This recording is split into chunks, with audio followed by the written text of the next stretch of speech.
Oremos ahí un momento, por favor, antes de poder entrar a la palabra. Padre, te damos gracias porque das oportunidades de vida. Todos los que estamos conectados en esta mañana, si no fuera por la decisión tuya, no porque nosotros decidimos levantarnos hoy con vida, si no hubiera sido por la decisión tuya de mantener el aliento de vida sobre nosotros, no nos hubiéramos levantado, ni tampoco teníamos oportunidades. Y siempre hay una razón, siempre hay un propósito.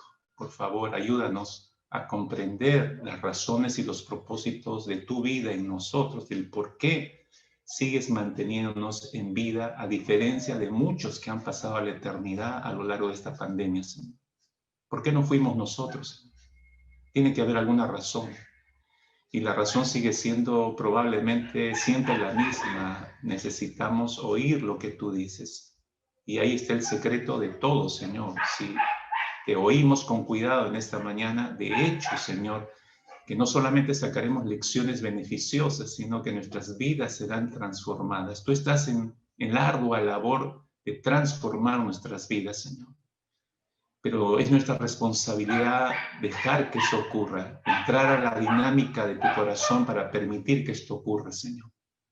Permítenos entrar en esta mañana a lo profundo de tu corazón para poder dejarnos ministrar por tu palabra, y tu palabra que es poderosa para cambiar y transformar nuestras vidas, Señor, guiada por tu Espíritu, podamos nosotros beneficiarnos con esa bendición. Señor, entendemos que ninguno de los profetas antiguotestamentarios buscó cambiar el corazón de la gente. Ellos entendieron que solo transmitían tu mensaje. Eras tú el que cambiaba la vida de la gente. Y Señor, te rogamos, Padre, que mantengamos eso en nuestras mentes. Solo comunico tu palabra, Señor. Tú eres el que hace la perfecta obra de cambio. Si alguien no desea ser transformado, no te dejará actuar. Si alguien no desea que ocupes el espacio prioritario en sus vidas, Señor, tú no harás los cambios que necesita cada quien. Señor, por eso oramos en que haya un corazón sumamente dispuesto en esta mañana. En el nombre precioso de Cristo Jesús. Amén. Hoy entramos, mis queridos hermanos, empezamos, mejor dicho, una nueva serie en esta mañana, y no es nada sencillo dar este giro hacia esta tercera serie del año. Esta es nuestra tercera serie del 2020. Y a pesar que el Señor nos empezó la primera serie en enero de este presente año, sabiendo cómo defender la verdad, ser defensores de la verdad, nos lleva a este punto, como nos salió hoy titular esta serie, preparándonos para el retorno. Todo el mundo habla de retorno, ustedes saben, en estos tiempos. Todo el mundo habla de regresar, y eso ha llegado hasta la iglesia, y se habla de prepararnos para regresar, para reabrir templos, para regresar a la vida de iglesia. Muchos han reclamado de buenas o de formas nada adecuadas, etcétera, etcétera, pero todos están hablando en cuanto al retorno, al retorno, al retorno. Y esta parábola que hace un instante leíamos en Lucas capítulo 15, este retorno del hijo pródigo a la casa, no fue un retorno simplemente por el deseo de regreso y regreso, ¿no? Es una especie de, después de la pandemia, déjenme utilizar y contextualizar esto a nuestro tiempo, a la parábola. Si este hijo pasó su tiempo de pandemia, él no dijo regreso y ya, vuelvo a la casa de mi padre y todo normal. No, si usted se da cuenta, esa no fue la actitud del hijo pródigo. Hay un proceso. Y quiero explicar un poco eso en esta mañana. A pesar que es el primer mensaje de esta serie, preparándonos para el retorno, a pesar que es solamente una introducción, y esta introducción definitivamente lleva un título, y este primer tema lo he titulado La trivialización de Dios. ¿Qué cosa es trivializar? Es menoscabar, es restarle importancia, es restarle el nivel que debe tener. Eso es trivializar. La trivialización de Dios no es algo de ahora. Creo honestamente, particularmente, que una de las grandes causas por las cuales Dios ha permitido la pandemia sobre nuestras vidas, sobre todo este mundo y sobre la iglesia incluso, es porque nuestras ofensas a Dios llegaron a este punto de trivialización de la persona de Dios, de Él y de su palabra. Entonces colmó la paciencia de Dios. Y esto que debemos dar gracias que no ha colmado a tal punto que Dios haya enviado fuego del cielo, como en el caso de Sodoma y Gomorra, o un nuevo diluvio, como en el caso de Noé, aparte de que existe un pacto y él prometió que no lo volvería a hacer de esa manera, pero él tiene otras formas de eliminarnos en segundos, en días o en horas. Pero no, él mantiene un límite, ha puesto un límite a toda esta pandemia. La pregunta es ¿por qué? ¿Qué debemos entender o qué no hemos entendido hasta ahora, mis hermanos? Quiero empezar con una breve ilustración y luego voy a entrar en este primer tema, introduciendo realmente nuestra nueva serie, preparándonos para el retorno. A mediados del año pasado, 2019, una mujer ya de la tercera edad llamada Lynn Fleming, americana, paseando por una de las playas, la playa de Coquín Beach, junto a la costa del Golfo Pérsico, el Golfo de México, en Florida.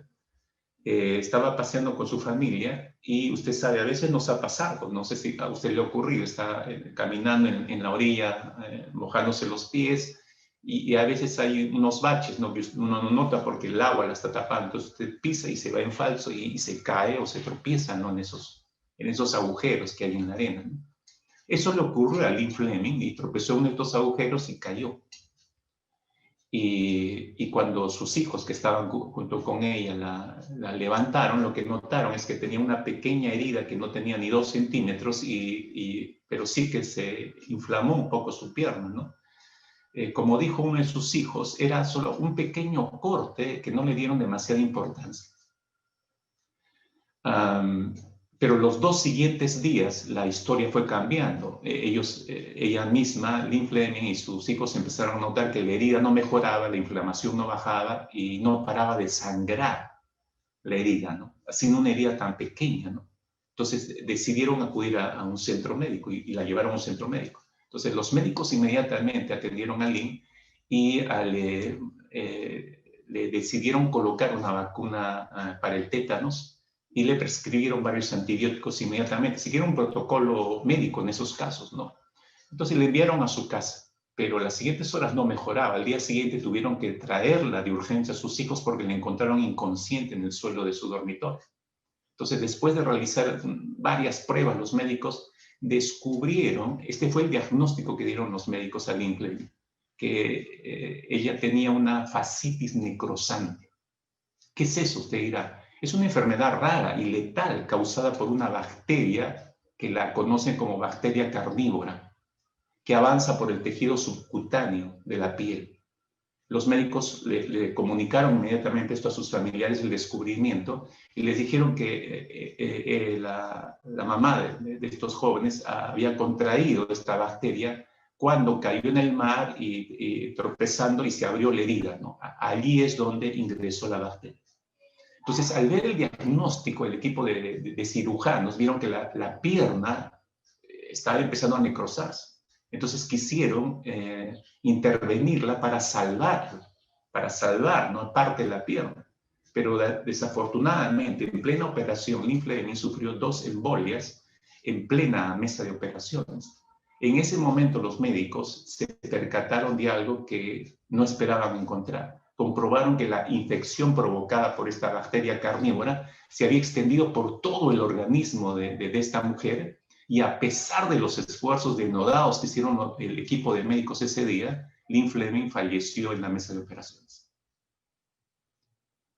Mis hermanos queridos, hoy en día, usted sabe, después de casi 10 meses de pandemia mundial, se habla de los retornos, de los regresos, y como parte de esos retornos, usted sabe y lo he escuchado, se prioriza mucho en los protocolos de limpieza. ¿Para qué? Para evitar nuevos contagios o para evitar la diseminación del virus. Se hace tanto énfasis en estos protocolos hasta para la apertura de las iglesias ahora, mucho énfasis en el protocolo. Si usted leyera toda la documentación que nos han enviado, que exige el MINSA para que cada iglesia que va a reaperturar, es una serie de requisitos que se necesitan para abrir una iglesia, no solamente ir a abrir la puerta y bienvenidos hermanos. Y muchos piensan, ¿no? Acá hay algo político, ¿no? O sea, no queremos pensar que solamente es un protocolo, sino que hay ciertas cosas que ya exageran o cruzan el lindero de la exageración. ¿Por qué apretan tanto a las iglesias para requerirles estas cosas? Yo quiero pensar, mis hermanos, que es necesario para evitar nuevos contagios, que es extremado todo esto para evitar los contagios, y eso es bueno. Pero si usted no se ha percatado, se habla mucho sobre los protocolos, se exigen los protocolos, se habla mucho sobre las reaperturas, respetando los protocolos. Todo el mundo habla de respetar los protocolos de limpieza, incluso ahora para apertura de iglesias, pero casi nadie, o nadie, mis hermanos, está hablando de protocolos espirituales antes de volver a la iglesia. ¿Quién habla de protocolos espirituales para el retorno? ¿Quién habla de protocolos espirituales antes de aperturar las iglesias? Solo para tener en claro nuestras mentes, ¿qué cosa es un protocolo, mis hermanos?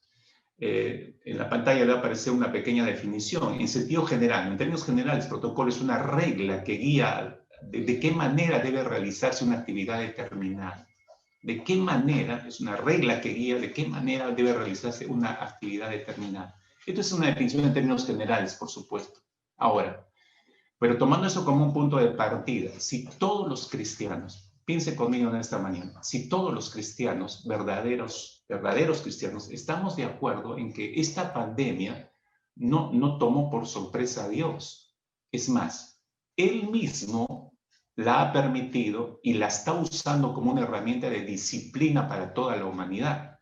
¿Por qué? Por la pésima administración que hemos hecho todos los seres humanos de todo lo que Dios puso en nuestras manos. Recuerde, de acuerdo a Génesis capítulo 1, el hombre es administrador, lo nombró administrador. Hemos hecho una pésima tarea.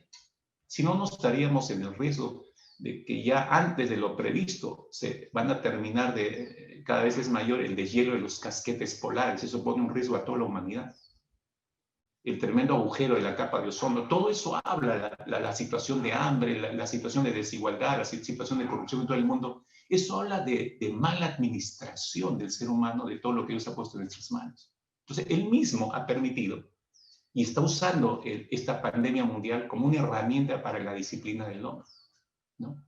Entonces, pero también tenemos que decir esto, estamos hablando en sentido general, pero también Dios ha usado esta pandemia como una herramienta de juicio para su iglesia. ¿Por qué? Porque nosotros habíamos llegado al punto de la iglesia, hablo en sentido global, la iglesia llegó al punto y al colmo de la trivialización, de menospreciar la santidad de Dios, de menospreciar su palabra. Y estoy hablando de gente cristiana, estoy hablando de iglesias dedicadas cada domingo a los cultos y a traer a la gente, pero todo lo que han desarrollado muchas iglesias ha ofendido la santidad de Dios porque la trivializa.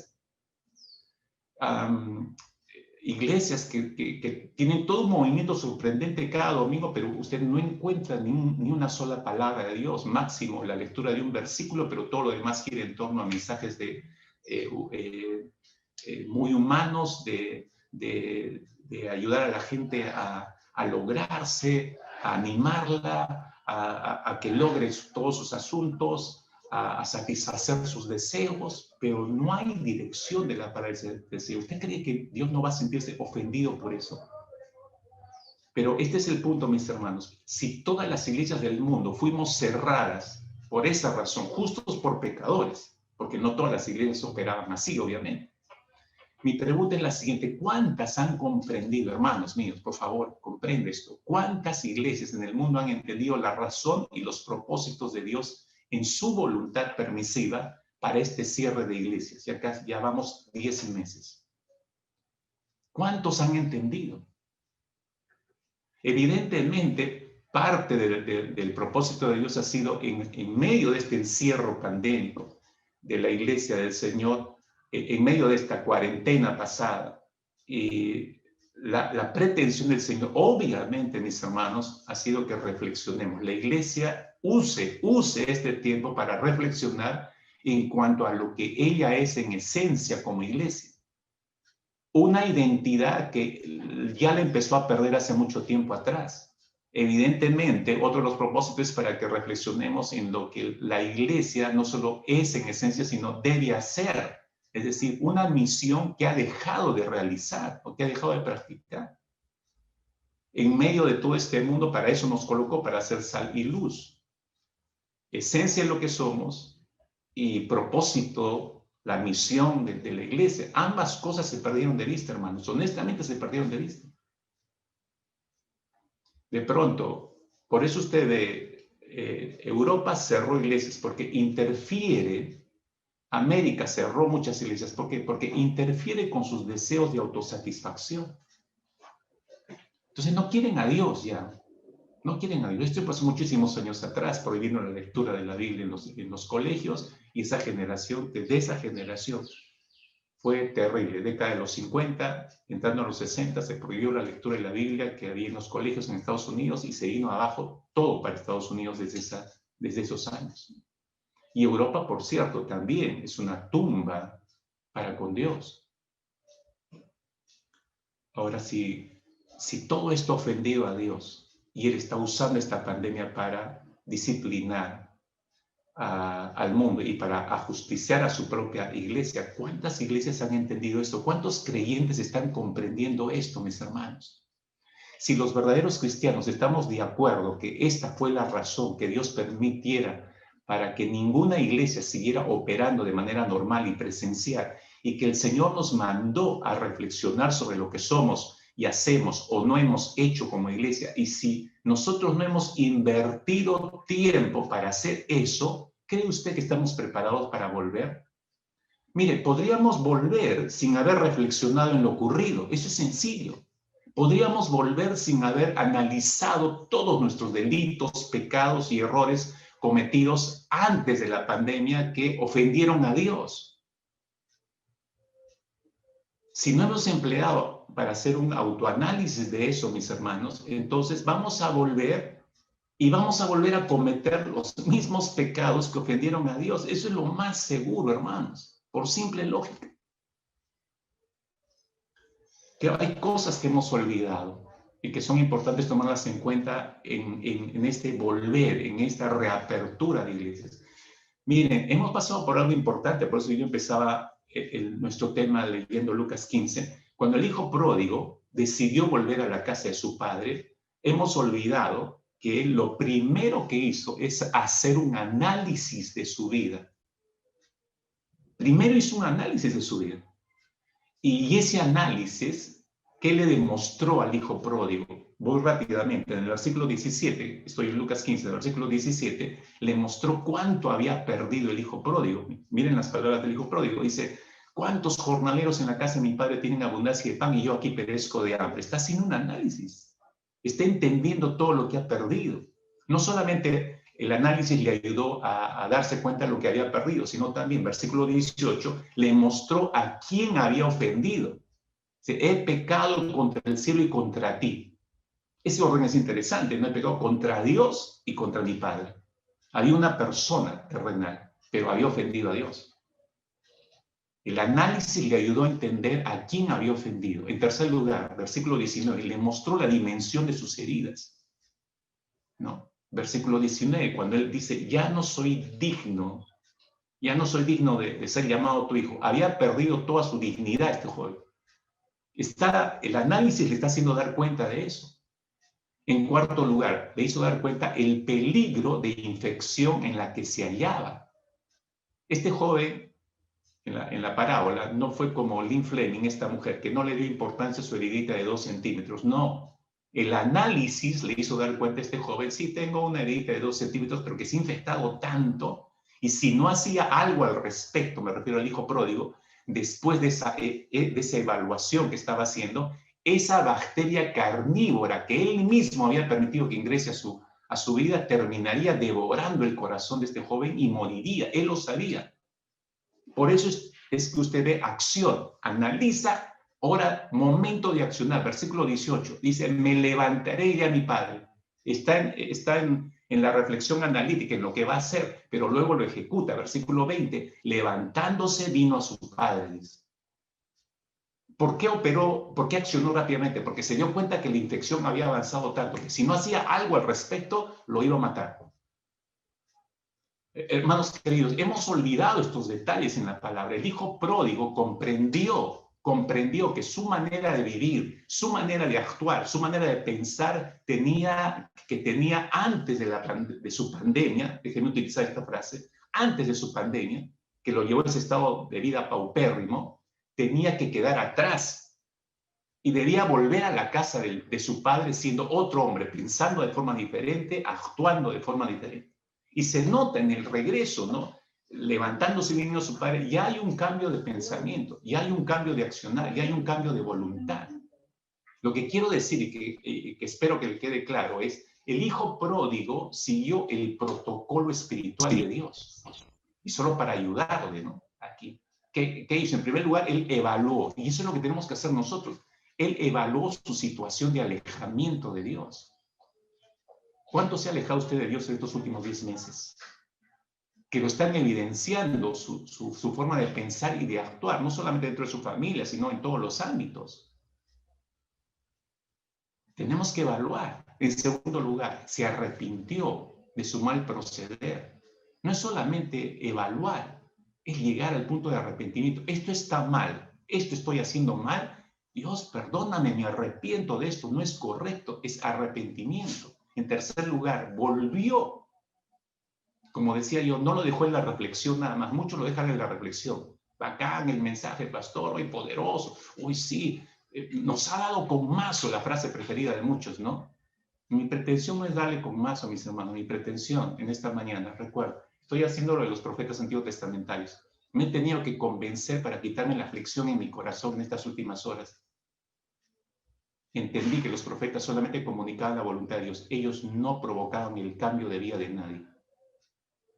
Y si hasta aquí me afligí porque algunos de ustedes han estado caminando torcidos en los últimos 10 meses y olvidándose de sus responsabilidades para con Dios, para con su familia y aún para con la sociedad, pensando que esa aflicción podía cambiarlos, no es así. Los profetas comunicaban el mensaje de Dios, Dios se encargaba de la obra. Ahora, si usted hace oídos sordos a este mensaje en esta mañana, me da pena por usted.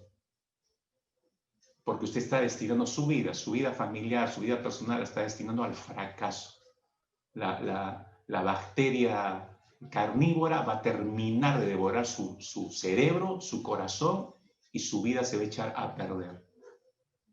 ¿Usted quiere eso? Esa es decisión suya, obviamente. Pero fíjese lo que está haciendo el hijo pródigo, siguiendo el protocolo de Dios. Él evaluó, él se arrepintió, él volvió.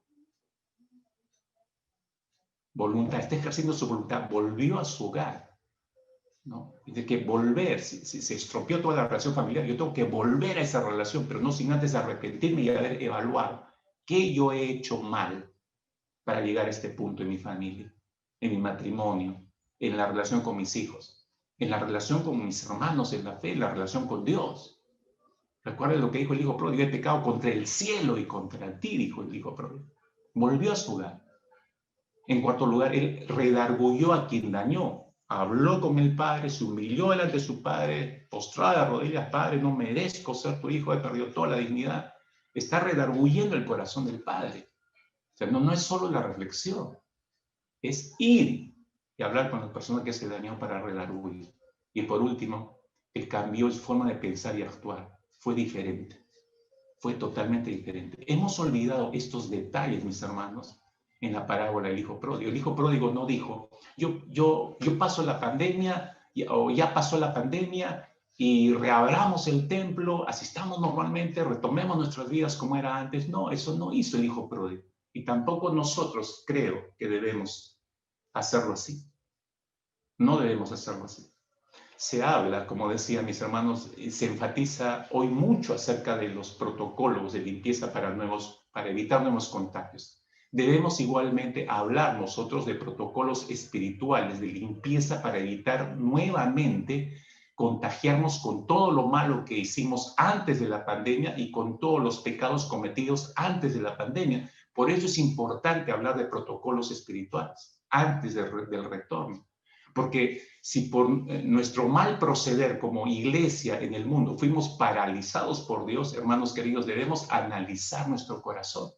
Nuestra oración debe ser en este tiempo, Señor, examíname, oh Dios, es la oración del salmista, examíname, oh Dios, y conoce mi corazón, pruébame y conoce los pensamientos que me inquietan, señálame, Señor, cualquier cosa en mí que te ofenda y guíame por el camino de la vida eterna. Esa debe ser nuestra oración y nuestra búsqueda de Dios. Muchos hoy en día están trivializando a Dios y trivializando su palabra y su obra en el mundo entero. O sea, esto no tiene mucha importancia. Restar importancia a lo que Dios está haciendo durante estos 10 meses es trivializar la obra de Dios y a Dios mismo. Están como la mujer que tropezó en el mar y se hizo la pequeña herida y no le dio importancia. Ese fue su tremendo error de esta mujer. No le dio importancia, hermanos. Y esta bacteria carnívora, por eso ingresó y empezó a dañar todo su organismo hasta matarla. Si hubiera evaluado su herida a tiempo, hubiera podido detener la marcha y el avance de esa bacteria, pero no lo hizo. Porque no le dio la importancia de vida. No le dio, trivializó el momento, trivializó lo que le había ocurrido. Y eso es exactamente lo que estamos haciendo con Dios. Curiosamente, estamos haciendo exactamente lo mismo, creo yo. O sea, todos estamos como locos tratando de regresar a nuestra normalidad. La gran mayoría, y yo sigo insistiendo en esto, la gran mayoría ya se olvidó de Dios. Ya se olvidó. Hermanos, creo que esta pandemia, con cuarentena incluida, ha sacado lo mejor y lo peor de todos. Así, los primeros mensajes en abril, mayo, creo que mencioné esto. Ha sacado lo mejor y lo peor de nosotros. Y al sacar lo mejor y lo peor de nosotros, ese era un momento para la evaluación, para empezar la evaluación y empezar a atender una serie de heridas que se abrieron. Hermanos, para ninguno ha sido sencillo calzar en los encierros. Muchos están, en este tiempo escucho y me dicen, estoy muy agradecido a la pandemia porque eso me permitió más tiempo con mis hijos, más tiempo con mi esposa, más tiempo familiarmente. Qué bueno, lo aprovecharon porque evaluaron, pero al inicio pudo haber choques, roces, porque no era sencillo. La costumbre y el hábito es, me levanto, me despido, chao, me voy a trabajar hasta la noche. No hay relación, pero Dios nos encerró y ahí empiezan los roces, ahí empiezan los choques, ahí empiezan las luchas. Ahí empiezan recién te conozco esto, no sabía que recién te identifico esto, recién me sales con esto. No, siempre lo tuvo. Lo que pasa es que recién nos estamos dando cuenta porque no pasábamos tanto tiempo con la familia. Y eso ha producido una serie de problemas y heridas dentro de muchos hogares. A tal punto que muchos hogares no lo han resistido. No lo han resistido, hermanos. Y eso no es fácil decir, cientos de matrimonios se están divorciando y pensar hacia afuera, acá no ha llegado. Sí, sí ha llegado, y ha llegado a nuestra iglesia incluso.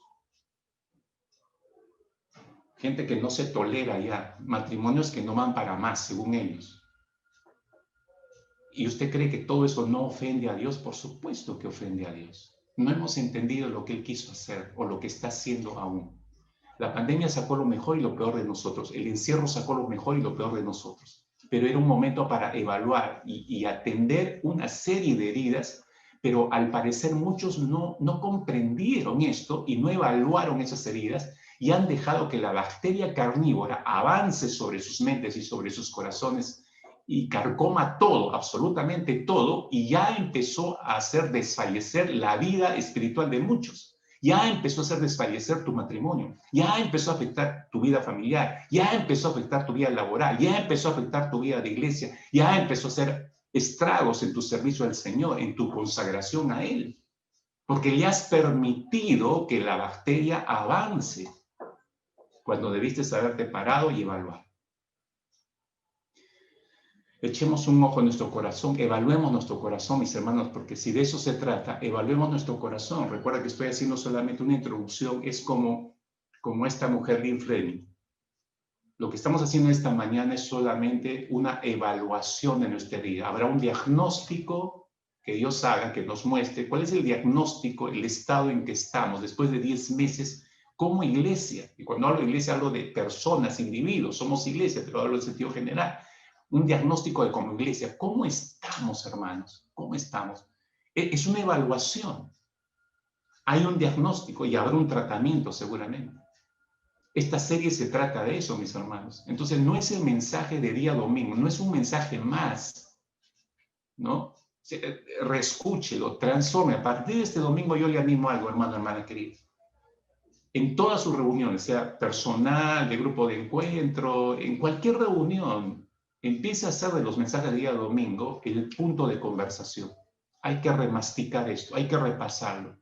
Hay que entender lo que Dios está hablando. Tenemos que darle vuelta a nuestra mala costumbre. Si escucho un mensaje de día domingo, me voy, no me interesa ya más, me acuerdo un par de horas y después no sé, ni siquiera me acuerdo del mensaje. Hasta el próximo domingo, un nuevo mensaje. Y así hemos ido avanzando probablemente. Regreso a esta pregunta. ¿Usted cree que no hemos ofendido a Dios? Dios no está ofendido con la manera en que tomamos su palabra, en que escuchamos su palabra, en que lo tratamos a Él mismo. Hemos trivializado a Dios y a su palabra. Entonces necesitamos evaluar nuestro corazón. Ahora, yo no soy un especialista en evaluación de corazones. Debo dejar que la palabra misma nos muestre. Ahora, le advierto que no es nada agradable. No es nada agradable hacer este tipo de evaluación. Por eso muchos hombres y mujeres corren a esto. No quieren hablar acerca del asunto. Yo puedo invitarle a un hermano, vamos a sentarnos. Está mal tu situación personal, familiar. Tenemos que evaluar. Hay un silencio. Porque no quieren entrar a este tema.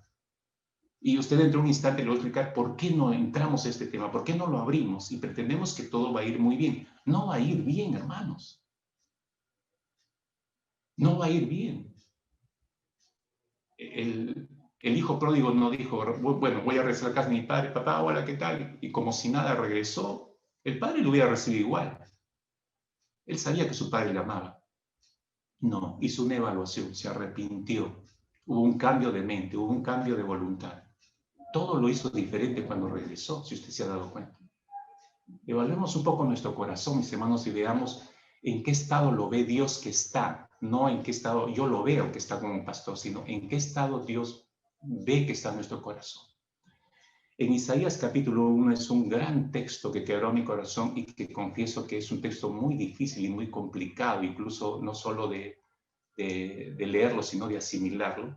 Pero ahí está una breve descripción del estado de nuestro corazón. Isaías capítulo 1, a partir del versículo 2 hacia adelante, permítanme hacer no solo la lectura, sino ir mostrándote los pecados presentes, ¿no? Dice, oíd cielos y escuchad tu tierra, porque habla Jehová. Crié hijos y los engrandecí, y ellos se rebelaron contra mí. Claramente usted ve aquí que hay un pecado de rebeldía. Ante Dios hay un pecado de rebeldía. Versículo 3. El buey conoce a su dueño y el asno al pesebre de su señor. Israel no entiende, dice. Hay una evidente falta de interés en conocer a Dios. ¿Por qué falta de interés en conocer a Dios? Sí, porque está diciendo que el buey conoce a su dueño, está hablando de conocer a su dueño. El asno conoce el pesebre de su señor, lo conoce, pero Israel no entiende, dice, o sea, Israel no. O sea, hay una falta de interés de querer conocer a su dueño. El hecho de ir a una iglesia todos los domingos o conectarse ahora con una iglesia no significa que estoy interesado en conocer a Dios. No, hermanos. Es mucho más que solamente conectarse o asistir a una congregación. Mi pueblo no tiene conocimiento, pero si le dio desde los 10 mandamientos, tenía una serie de escritos, todas las leyes que le dio el Señor. ¿Cómo es que Dios dice que mi pueblo no tiene conocimiento? Eso habla de una falta de interés en la palabra de Dios. O sea, tenían la palabra, pero no le daban interés. Entonces, si no tienes interés por la palabra, nunca vas a tener el conocimiento de Dios. Versículo 4 dice, oh gente pecadora, pueblo cargado de maldad, generación de malignos, hijos depravados, generación de malignos. Sea su esencia, hasta ese momento lo seguía dominando. O sea, ¿de qué sirvió que entraran en una relación con el Señor si no dieron cabida a la transformación que Dios trae sobre nuestras vidas? A pesar que Dios estaba allí presente, que había una aparente relación con Israel, pero ellos no habían dejado que su nueva naturaleza haya entrado hasta allá y los haya transformado. La esencia como gente maligna y depravada seguía ahí presente. Dice, dejaron a Jehová, provocaron a ira al santo Israel, se volvieron atrás. Dice, dejaron a Jehová, esa frase nos muestra su ingreso o su práctica a la idolatría. Si dejas al Señor, evidentemente por cualquier otra cosa que escojas, ya entras en plano de idolatría. Entonces hay presente la idolatría en este pueblo y abierta idolatría. Versículo 5 agrega, ¿por qué querréis ser castigados aún todavía os revelaréis? Toda cabeza está enferma, mente no transformada, mis hermanos. Una mente no transformada es una mente enferma. Y todo corazón doliente, no mente, corazón, todo este enfermo. La bacteria carnívora entró a este pueblo y miren cómo se lo devoró. Todo el mal en todo su ser, rebeldía, falta de interés en conocer a Dios, falta de interés en la palabra, su esencia lo sigue dominando, la idolatría abierta, una mente no transformada, es la bacteria carnívora que se los ha devorado totalmente. Ahora, de hecho, me adelanto, alguno que otro puede estar en esta mañana, puede estar pensando, sí, pastor, el texto es tremendo todo, pero eso se lo dijo a Israel. No, sí, escucho comentarios de Dios o me los dicen directamente, es de Israel, no es aplicada a la iglesia. Ok, tranquilos, ¿no? Estos principios, eso muestra que el corazón del ser humano no ha cambiado. Lo que le ocurrió a Israel, ese estado de corazón, se está viendo ahora. Usted solamente ve toda la lista en rojo que tiene ahí. Es lo mismo que vemos ahora. Incluso sin irnos muy lejos, solamente pensando en nosotros, mis hermanos. ¿Cuántos de todos los que estamos conectados acá realmente podemos decir que en 10 meses no hemos sido rebeldes para con Dios? ¿Cuántos de nosotros que estamos conectados en esta mañana podríamos decir, verdaderamente he tenido un interés en conocer a Dios? En 10 meses lo he conocido más de lo que lo conocí hace 10 meses atrás. ¿Cuántos de ustedes podrían decir eso? ¿Cuántos de ustedes podrían decir, en 10 meses mi interés por la palabra ha aumentado tremendamente, que eso me ha ayudado a discernir muchas cosas, me ha transformado por completo? ¿Cuántos de ustedes podrían decir eso, no? ¿Cuántos de ustedes siguen luchando con su esencia? Algunos siguen luchando con la mentira, algunos siguen luchando con la indecencia, algunos siguen luchando con la sensualidad, algunos siguen luchando, y podría seguir nombrando muchas cosas, hermanos. Usted sabe si esa lucha es real para usted, ahí fácilmente se da cuenta, no hemos cambiado en nada. La idolatría, no sé cuántos adoran su trabajo, no sé cuántos adoran su dinero, no sé, entre comillas, ¿no? Y no sé cuántos adoran su propia familia, sus propios hijos, los adoran, los idolatran. Su amor ha llegado mucho más que Dios. No somos diferentes de la nación de Israel, ¿verdad? ¿Cuántos no hemos permitido que nuestra mente no sea transformada hasta ahora?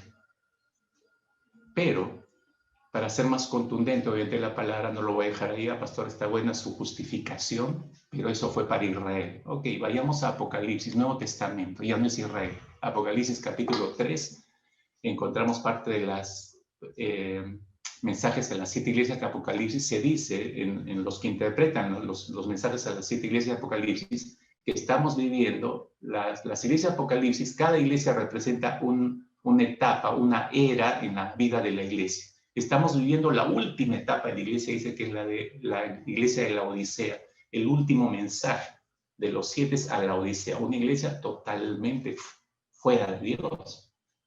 Entonces, si vamos a analizar a una iglesia, estamos analizando el corazón, veamos el corazón de esta iglesia. Si es cierto que estamos viviendo esta etapa, la iglesia de hoy está viviendo lo que dice de la iglesia de la Odisea, entonces es terrible, hermanos. Capítulo 3, versículo 16 hacia adelante, dice, pero por cuanto eres tibio y no frío ni caliente, te vomitaré de mi boca. Dios le está mencionando eso, y eso nota, si es tibio, hay un estado de indiferencia. No me interesa ni ser frío ni caliente, hay una indiferencia en cuanto a Dios. Me da igual. Entrar, no entrar, conectarme un domingo, entrar a un tipo de oración, no me da igual. Estudiar me da igual. Hay una indiferencia de la iglesia, lo dice. Verso 17, porque tú dices, yo soy rico y me he enriquecido, y ninguna cosa tengo necesidad, y no sabes que tú eres un desventurado, le dice el Señor. Hay un autosuficiente, ninguna cosa tengo necesidad. Autosuficiencia clarísima se nota ahí. Y Dios le aclara, no, eres un desventurado. ¿Sabe qué significa eso? Infeliz. Nadie puede ser feliz con cosas de esta tierra porque son pasajeras. La felicidad real, solamente la tenemos en Cristo. cuando estamos en su voluntad. Aquellos que pretendan que, pues, no, que me ascendieron, que me compré un carro, y esa es felicidad ficticia, hermanos. Y sobre todo me dirijo a los hombres, es ficticio, hombres. No se dejen engañar por esa aparente cosas que aparentemente dan una felicidad. Eso es pasajero, ¿no? Dice, tú eres un desventurado, miserable, pobre, ciego, desnudo. Todas esas descripciones hablan de pobreza espiritual. Esta iglesia era pobre espiritualmente hablando. Verso 18, por tanto, yo te aconsejo que de mí compres oro refinado en fuego para que seas rico. Para que seas rico. Eso muestra una falta de consagración de la iglesia. Es una falta de consagración. Solamente cuando estamos consagrados en el Señor hay una riqueza espiritual que poseemos. Fuera de Él no hay consagración, hay un estado de pobreza espiritual, como decía hace un instante. Y vestiduras blancas para vestirte, le dice. Las vestiduras blancas siempre representan santidad, pureza, limpieza. Esta iglesia era una iglesia no santa, ¿no? Y que no se descubra la vergüenza de tu desnudez y unge tus ojos con colirio para que veas. Evidentemente es una iglesia ciega, sin discernimiento espiritual. Entonces esto es más real. Esto puede estar ocurriendo después de 10 meses de pandemia, antes de la pandemia incluso, porque esto está ofendiendo a Dios, y después de 10 meses es probable que no se haya hecho una evaluación honesta y solamente se quiera reaperturar una iglesia cuando sigue la indiferencia, sigue la autosuficiencia, sigue la infelicidad, sigue la pobreza espiritual, sigue la falta de consagración, sigue la falta de no tomar en serio la santidad de Dios, y ciegos por completo, sin discernimiento espiritual. No entienden los tiempos, no entienden las sazones de los tiempos de Dios. La cosa está fea, hermanos, si usted se da cuenta. Este breve análisis del estado de nuestro corazón nos muestra en estas dos porciones bíblicas que la cosa está muy fea para la iglesia en el mundo entero. ¿Cómo es que llegamos a esto, mis hermanos? Esa es una interesante pregunta. ¿Cómo es que usted y yo, todas las iglesias, cómo es que llegamos a esto? Hace un instante yo mencionaba el caso de Lynn Fleming y el ingreso de esta bacteria carnívora, ¿no? Ahora, déjeme contextualizar y usar esa ilustración en este punto para explicar cómo es que hemos llegado a este punto. Hay 3 bacterias carnívoras. Anote, por favor. Hay 3 bacterias carnívoras que dominan la conciencia de toda la sociedad en estos tiempos en que vivimos y la está necrosando terriblemente. Está necrosando el corazón de esta sociedad. No empezó con la pandemia, ya vino desde mucho más atrás. Estas 3 bacterias carnívoras son las siguientes: el individualismo, la subjetividad y la autocomplacencia. Repito, el individualismo, la subjetividad y la autocomplacencia. Son las 3 bacterias carnívoras que que han necrosado y están devorando el corazón de la humanidad. La gente puede no darse cuenta, mis hermanos, de esto, porque no es sencillo darse cuenta, pero estas 3 bacterias están degradando nuestra sociedad. Absolutamente la están degradando. Ahora, mire, fíjese, como la iglesia está en medio de esta sociedad, los cristianos pueden también no darse cuenta fácilmente, pero estas 3 bacterias carnívoras se han filtrado en los conceptos que se tienen sobre Dios. Se han filtrado en los conceptos que se tienen sobre la vida cristiana, sobre la iglesia, sobre la adoración a Dios, y poco a poco la han ido degradando y trivializando. Y muchos creyentes y muchas iglesias no se han dado cuenta que eso está ocurriendo. ¿Cuál es el principal propósito de la iglesia? Lo hemos repetido muchas veces según Efesios capítulo 1. La razón del ser del creyente es la gloria de Dios. Vivimos para la gloria de Dios. Y vivir para la gloria de Dios significa adorándolo en todas las formas, en cada área de nuestra vida al Señor. Lo vamos glorificando a Él. Si ese es el propósito de nuestra vida, si ese es el propósito de ser de la iglesia, todo eso está siendo devorado por esas 3 bacterias carnívoras, repito, que se ha filtrado en los conceptos que el creyente tiene sobre Dios, sobre la vida cristiana, sobre la iglesia y sobre la adoración a Dios, que es nuestro propósito final de vida. Y poco a poco la han ido degradando. Lo peor de todo, hermanos, es que los creyentes no se percatan de esto. Pero Pero ¿qué cosa es el individualismo, la subjetividad y la autocomplacencia? ¿Y cómo han afectado la adoración a Dios en manera específica, como estaba diciendo ahora, pilar principal de nuestra relación con Dios? Analicemos esto, mis hermanos. Yo quiero invitarles a que analicemos un poco esto, observando cómo estas tres bacterias dañaron la relación que Israel tenía con Dios. Mientras vamos analizando cómo estas tres bacterias dañaron la relación de Israel con Dios, entonces probablemente nos daremos cuenta que está dañando nuestra relación con Dios en estos tiempos. Vaya conmigo Éxodo capítulo 19. Sé que son capítulos que muchos de ustedes los conocen muy bien, porque quiero llevarlo a descubrir esta primer bacteria, verla más de cerca, esta bacteria carnívora. Recuerden que estamos analizando, estamos evaluando, ¿no? Y la iglesia, como la mujer, Lynn Fleming, que no sé, hemos tropezado, vino la bacteria, ¡pum!, nos hemos caído en un agujero, caminando tranquilamente por la ribera del mar, y nos hemos levantado, y estamos, una pequeña heridita, se me inflamó un poquitito, no le he dado importancia. Han pasado 10 meses y usted vuelve a la herida, sigue sangrando y se le inflamó así la pierna, a la iglesia.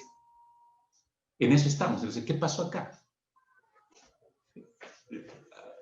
Hay que llevar al paciente a que lo vea un especialista, el doctor. ¿Quién es ese doctor? El Señor. Entonces el Señor usa su propio recurso, la palabra, la escritura, para evaluar. En eso estamos. Este primer mensaje es evaluar.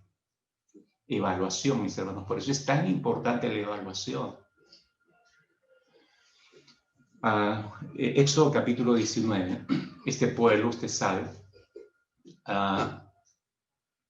viene la salida después de 400 años de esclavitud. Estoy resumiendo los capítulos anteriores. Dios aparece en el panorama en la vida de este pueblo, escucha su clamor, envía a Moisés, él no quiere ir, no es sencillo aceptar la labor que le está encomendando, pero bueno, al final va, vienen todas las plagas. Miren, esta nación de Israel por 400 años no había visto ninguna manifestación del poder de Dios. Los más fieles habían conservado una idea acerca de Dios, la gran mayoría se habían olvidado, había sido absorbida, permeada por la cultura egipcia.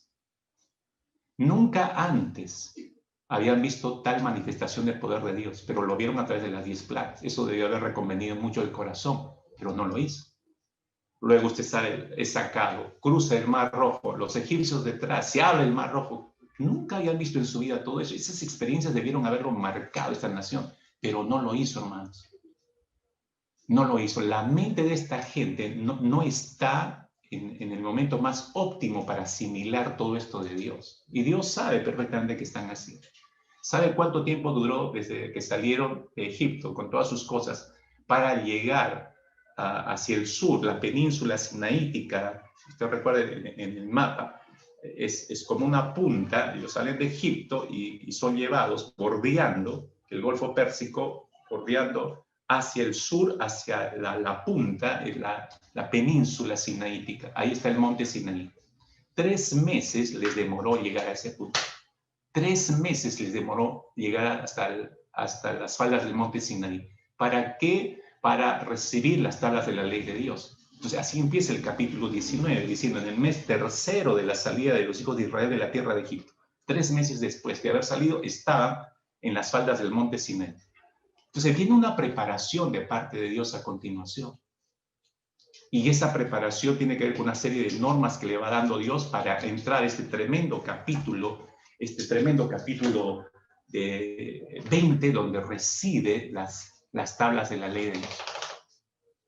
Entonces, esa es la secuencia. Siempre hemos leído el capítulo 20, pero estoy poniéndolos en contexto rápidamente, ¿no? Para ver esta primer bacteria, para analizar de cerca esta primer bacteria, es decir, el individualismo que ha hecho tanto daño a Israel en su relación con Dios, como para nuestra relación hoy en día con Dios. Y no nos estamos dando cuenta de eso. Regresar, reaperturamos la iglesia, sí, pero tenemos que ser una iglesia diferente. Si no regresamos como el hijo pródigo, siendo diferentes, ¿qué razón tiene de reaperturar la iglesia cuando vamos a cometer los mismos pecados que ofendieron a Dios? Por eso necesitamos analizar esas 3 bacterias. No es que vamos a evitar que entre. Ya entraron, hermanos. Hace rato entraron en nuestras vidas, hace rato entraron en la iglesia. Lo que tenemos que evaluar es hasta dónde han avanzado y empezar a cortar esto con el antibiótico poderoso de Dios, empezando desde su palabra. Entonces, En este punto está Israel, está en las faldas del monte Sinaí, está listo para recibir las tablas de la ley de Dios. Y Dios es muy específico. Verso 3 dice, Moisés subió a Dios y Jehová lo llamó desde el monte diciendo, así dirás a la casa de Jacob y anunciarás a los hijos de Israel, vosotros visteis lo que hice a los egipcios y cómo os tomé sobre alas de águilas y os he traído a mí. Recuerden lo que acabo de hacer hace 3 meses atrás, les está diciendo. Porque Dios sabe cuán olvidadizos son. Y esto me llama la atención a mí, ¿no? Porque si yo le hace recordar algo que pasó hace 3 meses atrás, mire, si nosotros nos olvidamos de lo que se dice un domingo, Dios habla un domingo y ya me olvidé en la semana del próximo domingo, ya ni me acuerdo. Interesante, ¿no? Somos igualito que la nación de Israel somos. Ahora, verso 5 es clave. Dice, ahora, pues si diereis oído a mi voz y guardareis mi pacto, vosotros seréis mi especial tesoro sobre todos los pueblos, porque mía es toda la tierra. Le establece la primera pauta. ¿Cuál es esa pauta principal, ese mandato? Óiganme a mí, solamente a mí. Ahora, fíjense, le voy a explicar un poco. ¿Qué cosa es el individualismo? Si quiero dar una definición sencilla, escuche con cuidado, por favor. El individualismo le roba a las personas la conciencia de la unidad con Dios y de la comunidad que les rodea, es decir, con el prójimo, nuestra relación con el prójimo, y las hace vivir centradas en sí mismas sin depender de otros ni sentirse obligadas hacia los demás. Mire, si usted lee con cuidado esta definición, usted se dará cuenta que estamos viviendo esto.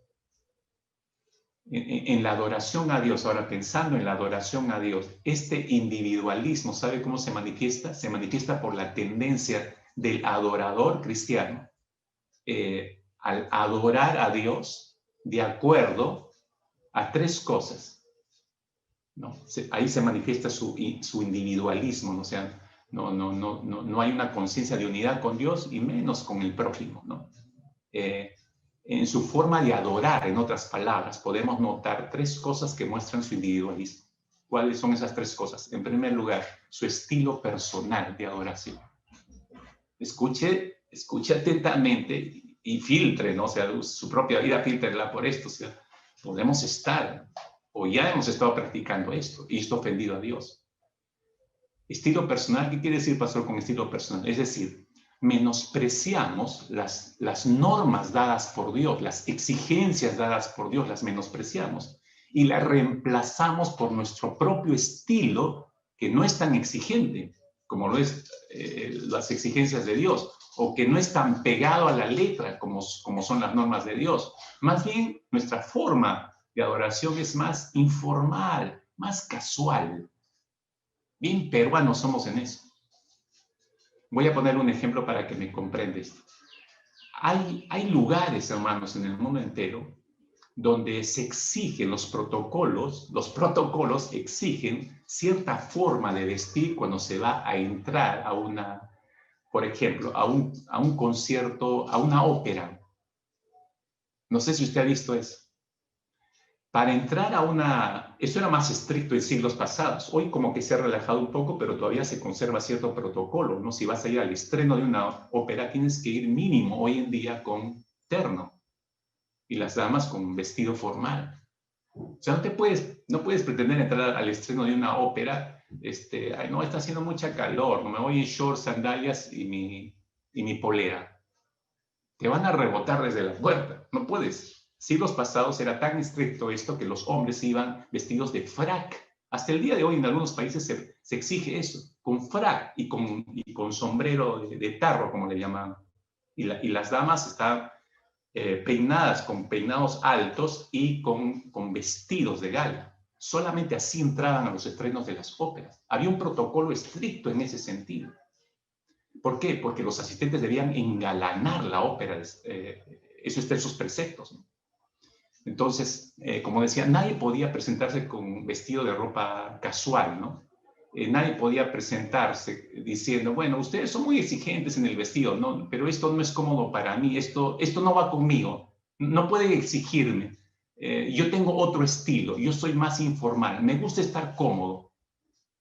Si tú decías algo como esto, alguien de las autoridades vendrían y con una cara, pues ya te imaginas, de pocos amigos, te dirían, usted es un irreverente.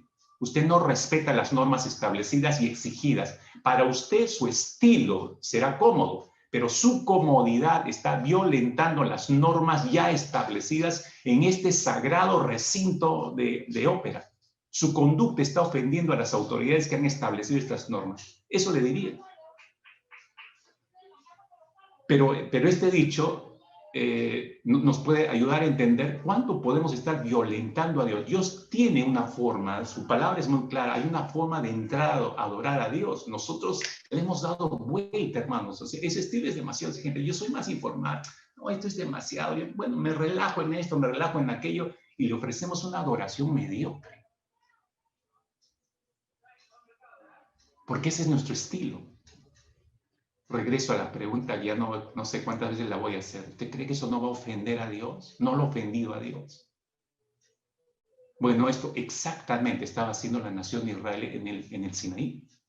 No importó que Dios le dijera, regreso a Éxodo 19, miren lo que le dijo Dios, versículo 6, vosotros me seréis un reino de sacerdotes, gente santa. Gente santa. Me seréis gente santa. A Israel no le importó que Dios le dijera eso, no le importó las normas claras a través de las cuales el pueblo debería acercarse para honrarlo a Dios. Versículo 10, Dios fue muy claro en esto, ¿no? Entonces Jehová dijo a Moisés, he aquí, yo vengo a ti en una nube espesa para que el pueblo oiga mientras yo hablo contigo y también para que te crean para siempre, para que el pueblo oiga. Se tenían que acercarse para oír lo que Dios tenía que decir, ¿no? Y deberían estar... prestos para eso delante del Señor, ¿no? Era una exigencia, era una norma clara que Dios estaba dando, ¿no? Y deberían estar vestidos correctamente. Versículo 10, Jehová dijo a Moisés, ve al pueblo y santifícalos hoy y mañana y laven sus vestidos. Debían estar vestidos correctamente, el protocolo de Dios. Versículo 21, ¿no? El pueblo sabía que había límites. Sabía que había límites. Jehová dijo a Moisés, descienda, ordena al pueblo que no traspase los límites para ver a Jehová, porque caerá multitud de ellos. Había límites.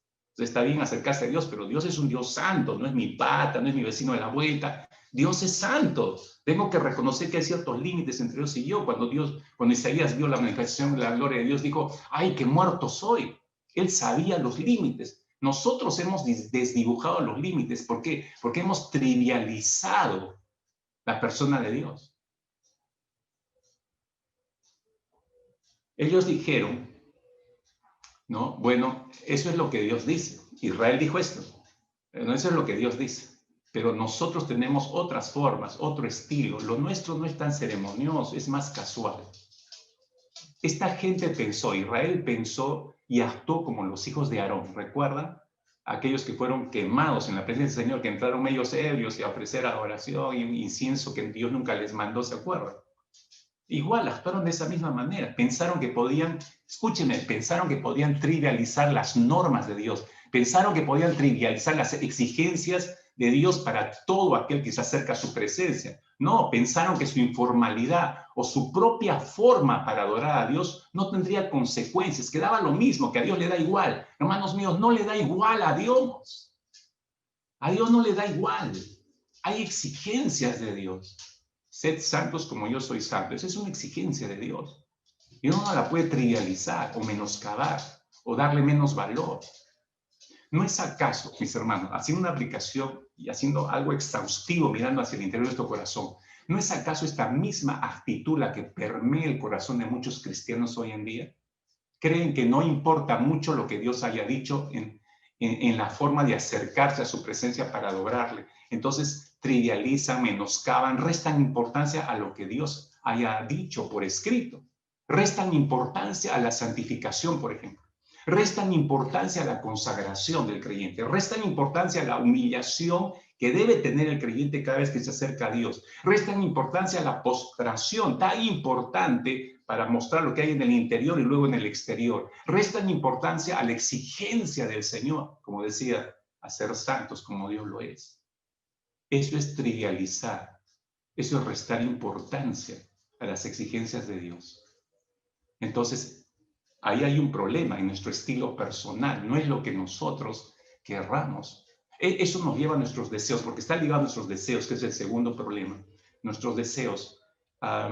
Eso significa que reducimos la adoración hacia Dios a lo que nosotros deseamos ofrecer, en lugar de ofrecer en el altar lo que Dios desea y lo que Dios espera y lo que Dios ha mandado. O sea, ya no es lo que Dios ha mandado, es ahora lo que yo deseo. Yo deseo ofrecerle esto. Hemos retrocedido al pecado de Caín. Lo mejor para mí, dijo Dios. Bueno, eso dice Dios, pero yo lo primero que encontró delante agarró y eso lo ofreció. Era el deseo de Caín. Hemos regresado a ese deseo, mis hermanos. Ahora, fíjese, ¿cómo se nota esto de manera muy clara con Israel en las faldas del monte Sinaí? Porque estamos aquí en Éxodo capítulo 19, ¿no? Vemos una sucesión de decisiones que tomó Israel que nos muestran a un pueblo más pendiente de sus deseos que de agradar los deseos de Dios. Y eso fue estropeando su relación. Recuerde, la bacteria carnívora está carcomiendo el corazón de ellos. Y Dios le dijo que, fue muy claro, les dijo que se acercaran santificados. Regreso al versículo 10. Que lavaran sus vestidos. Les dijo, se van a acercar, acérquense santificados. Les dijo que se mantuvieran en las faldas del monte Sinaí oyendo lo que Dios tenía que decir. El versículo 19, el versículo anterior. Obviamente, no era una actitud pasiva, o sea, se acercan para oír mientras va recibiendo Moisés y ustedes van a escuchar, incluso les dijo, pero no era una actitud pasiva, era una actitud de exaltación de Dios, adorándole al Señor. Dios esperaba eso de manera espontánea, pero Dios fue claro en esto. Este era el deseo de Dios. Debían mantenerse enfocados en Dios, expectantes a lo que Moisés recibiría de manos del Señor. Esta debería ser su ofrenda. Voy a usar este término, hermanos. Esta debería ser la ofrenda de la nación de Israel, su obediencia a Dios. Dios le dijo, este es mi deseo, pónganse aquí, límpiense, este es mi deseo. O sea, ¿qué tenían que hacer ellos? Ofrendarle su obediencia, ¿no? Ofrendarle su obediencia. Pero ellos hicieron todo al revés. Se darán cuenta que los deseos de ellos eran más fuertes que lo que Dios expresó en sus deseos. No desearon mantenerse en esa actitud de adoración y oración a Dios. No desearon mantenerse enfocados en el Señor, Israel. No desearon seguir adorando al Señor, porque hay un momento en que ya rompen con esa espera, esa expectativa, y hacen sus propias cosas, ¿no? Sus deseos los arrastraron por otro camino, hacia la idolatría. Ellos primero priorizaron en ellos, cuando la prioridad eran los deseos de Dios. Para ellos no es tan importante ni Dios ni su voluntad. Y luego concretizan sus deseos construyendo un ídolo, su deseo de materializar a Dios. El eterno problema de la humanidad, y materializar a Dios. Entonces, ahí usted se da cuenta, hay una prevalencia en los deseos de ellos, satisfacción de sus deseos y relegación de los deseos de Dios. Pero en tercer lugar, es la idea que tienen acerca de Dios. Es la idea, de acuerdo a lo que ellos creen acerca de Dios, de acuerdo a eso presentan su adoración a Dios. A pesar que Dios les había anticipado que solo dieran oído a su voz, versículo 5, ¿no? Solamente escúchenme a mí. Si ustedes siguen solamente mi voz, a pesar que Dios les había dicho eso, a pesar que habían visto su poder desde que antes de salir de Egipto, y durante el camino al cruzar el mar Jordán habían visto cosas, como decía, que nunca antes habían visto, y eso debería haberles corroborado lo soberano que era Dios, lo todopoderoso que era Dios, y que no había nadie como Él, y que este era el verdadero Dios por encima de todos los dioses egipcios. A pesar de todo lo que habían visto, Israel tenía su propia idea acerca de Dios. Tú puedes estar 20, 30 años acá con nosotros en la iglesia, pero tú sigues teniendo tus propias ideas acerca de Dios. Te mostramos en la palabra quién es Dios, pero tú tienes tus propias ideas acerca de Dios, igual que Israel. ¿Qué creían ellos? A ver, menciono tres cosas. En primer lugar, creen que Dios es igual a los otros dioses egipcios y por eso construyen el becerro.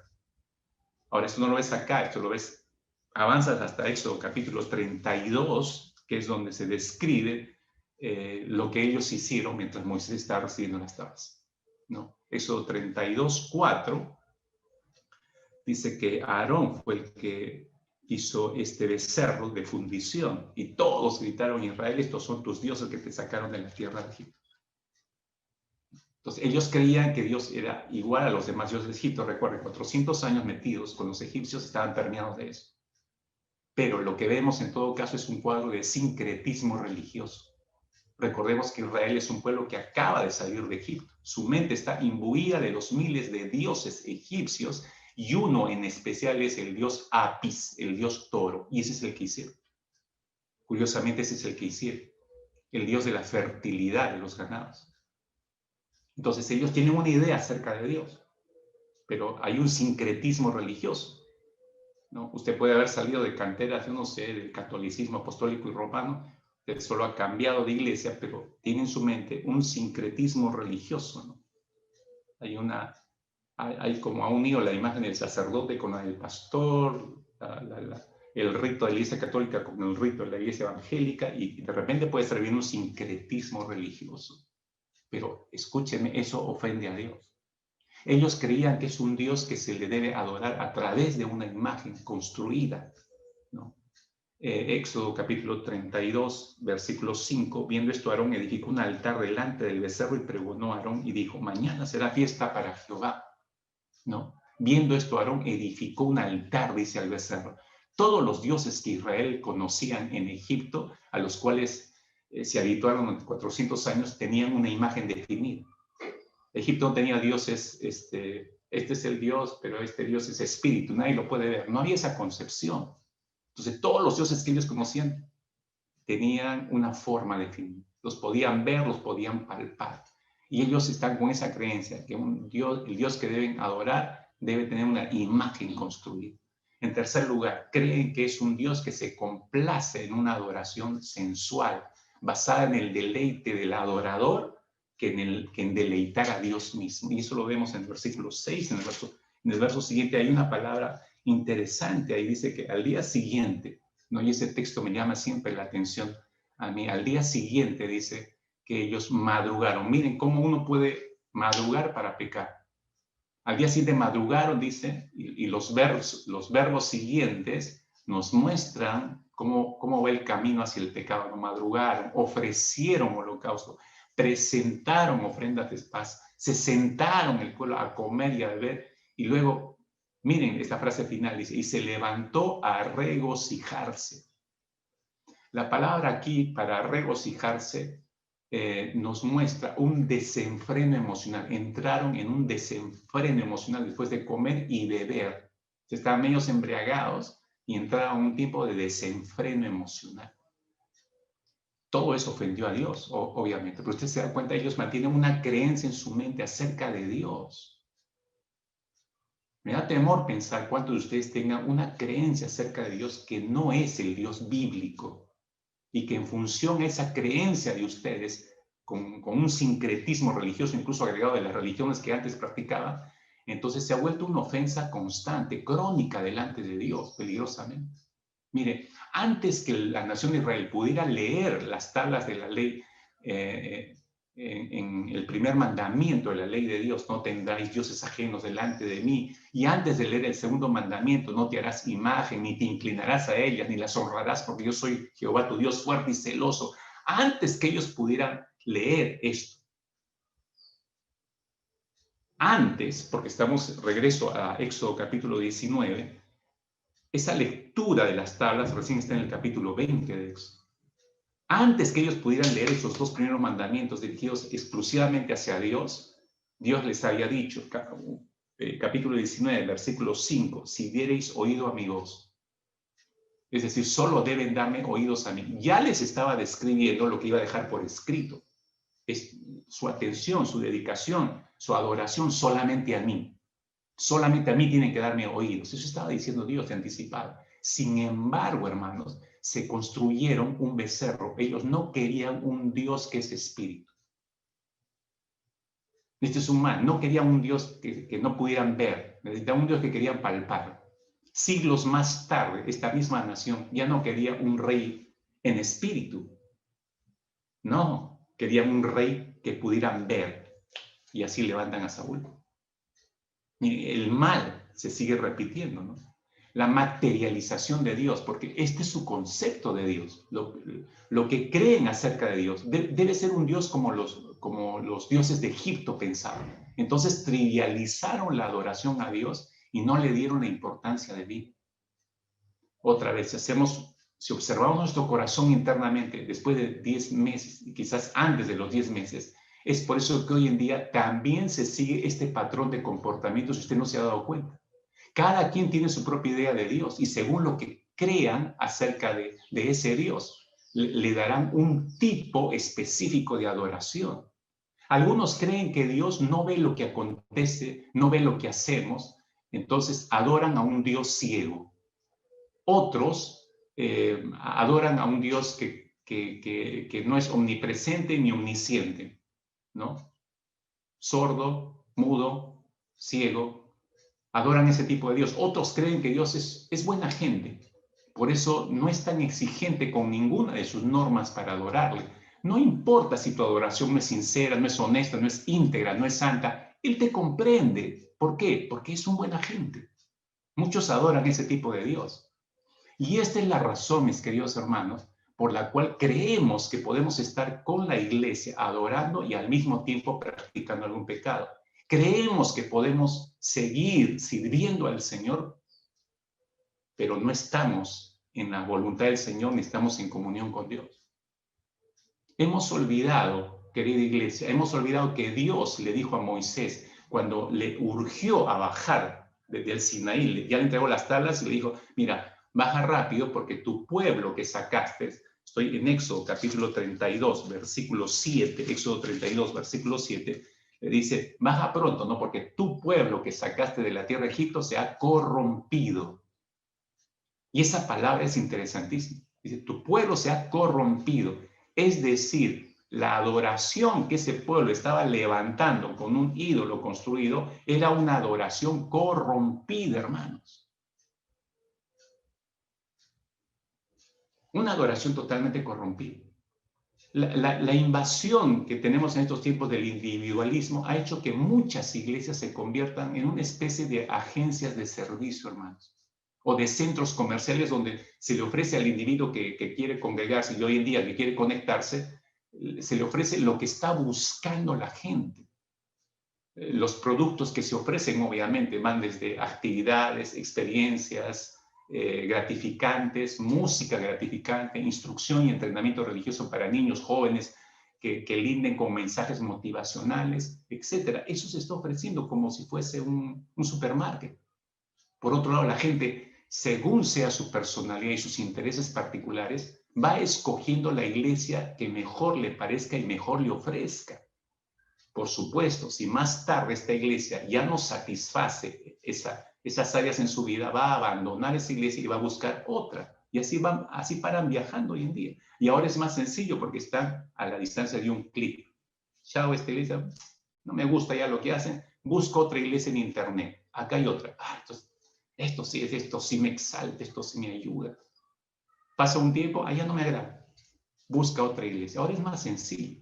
Mis hermanos, de esta manera la adoración a Dios se trivializa y se convierte en un asunto de gusto o de conveniencia personal, si se están dando cuenta, más que en una ofrenda traída a Dios por un pueblo humildemente comprometido, fiel, obediente a la palabra y a vivir en unanimidad y en edificación mutua, como dice la palabra, como iglesia.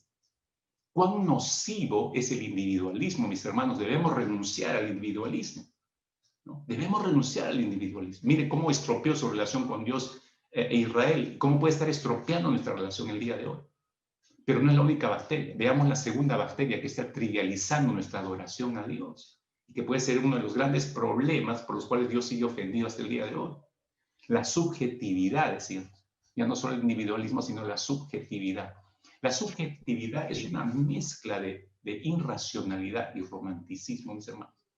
La siguiente vista les va a ayudar a entender esto. Su lado izquierdo, fíjense, eso es lo que estoy diciendo. La subjetividad es una mezcla de irracionalidad y romanticismo. Tiene que ver con percepciones, tiene que ver con intuiciones, sensaciones, imaginaciones, emociones, tiene que ver con el área emocional netamente, que van en sentido contrario a lo racional, a la racionalidad. ¿Qué cosa es es ser racional, es la capacidad humana. La racionalidad es la capacidad humana para pensar, entender, evaluar y actuar bajo ciertos principios que lo ayudan a conseguir un beneficio u objetivo. Miren, hermanos, el adorador racional, voy a usar esta expresión, el adorador racional no es un robot, sino que piensa, entiende, evalúa y actúa y se emociona, pero bajo los principios de la palabra de Dios. Es lo que el apóstol Pablo dijo en Romanos capítulo 12, versículo 1, si bien recuerdan, que presentemos nuestros cuerpos en sacrificio vivo, santo, agradable a Dios, que es vuestro culto racional, dijo Pablo. Que es vuestro culto racional, no dijo que es vuestro culto emocional, subjetivo, no dijo eso Pablo. Dijo que es vuestro culto racional. Entonces es algo bien pensado. Yo entiendo lo que estoy haciendo, no está desligado de mis emociones. Me puede emocionar. En ese proceso reconozco que mis emociones van ligadas a mi raciocinio, pero no me dominan.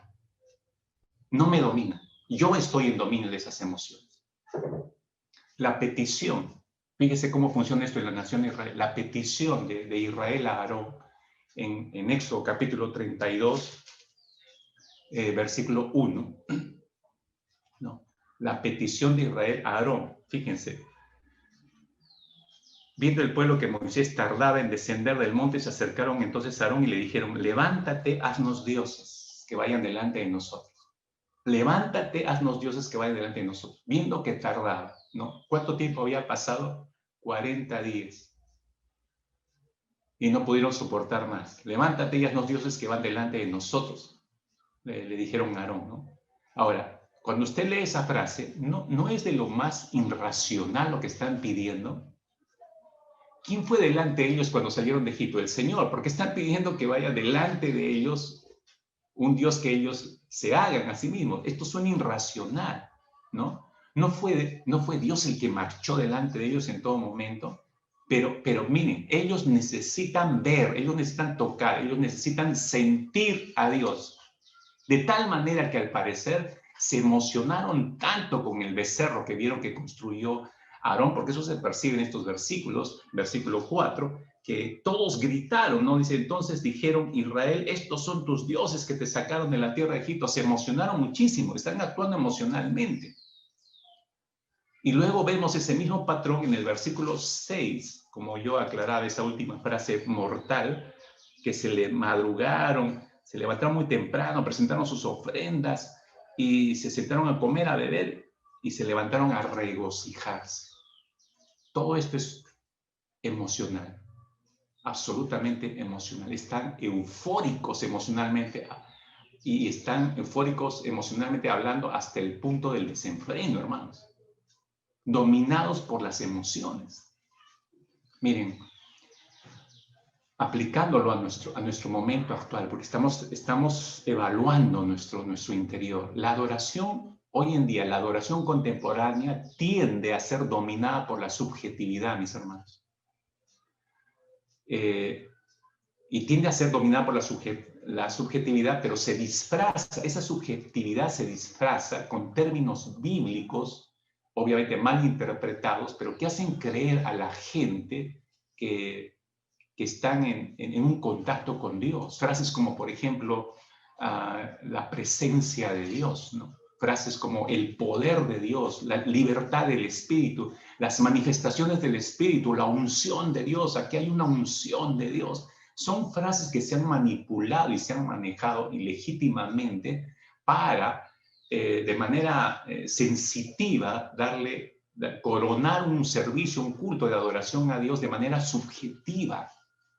Totalmente subjetiva. La vida cristiana, mis hermanos, bajo el dominio de la subjetividad, no busca, por favor, comprendamos esto porque esto es un gran mal que se está practicando hoy en día. La vida cristiana bajo el dominio de la subjetividad no busca entender la doctrina bíblica, sino solo hallar complacencia en oír la palabra. Es decir, me gusta oír la palabra, me gusta oír, pero no quiero entender la doctrina bíblica, porque cuando yo entiendo la doctrina bíblica, eso produce una transformación de mi vida. No queremos eso, solo nos complacemos en escuchar la palabra, y al escuchar la palabra no estamos negando a Dios, ¿se da cuenta? Lo estamos oyendo, pero no estamos entendiendo. Mi pueblo no tiene conocimiento. Recuerdan Isaías capítulo 1. Por eso no se llega al conocimiento de Dios. No se acercan a Dios para contemplarlo con reflexión bíblica, sino para esperar que se manifieste con poder y para poder sentir a Dios. No considera y reflexiona en los mandamientos de Dios para aplicarlos y para obedecerlos en su vida, sino se concentra en las promesas de Dios para reclamarlas y para experimentarlas. O sea, todo es sensorial, hermanos, si se da cuenta. El fundamento, la base de la subjetividad religiosa gira alrededor de un sutil menosprecio de la escritura y una obvia exaltación a las experiencias sensoriales y místicas. Por ejemplo, se dice que primero, y no sé cuántos de ustedes han escuchado esto y hasta lo pueden haber practicado, ¿no? No importa, no interesa que no estudies la Biblia, eso no es lo importante, dice, porque primero hay que llenar el corazón del fuego de la presencia del Espíritu Santo para luego obtener entendimiento de Dios. O sea, primero te lleva a una experiencia sensorial, ¿no? Otro dice que Dios no se le conoce, así de a quemarropa dicen estas cosas, ¿no? Que a Dios no se le conoce meditando o estudiando las Escrituras, no, así no se le conoce a Dios. A Dios lo conoces experimentando su poder, sintiendo su presencia. Hasta se emplea esta frase, cultivando la presencia del Señor. Pero ¿cómo vas a cultivar la presencia del Señor si no partes desde su propia palabra? Esto coloca, hermano, esto es lo peligroso. Esto coloca la autoridad de las Escrituras en un nivel inferior, es decir, se trivializa la palabra de Dios y por ende se trivializa a Dios mismo, porque Dios y su palabra es uno solo.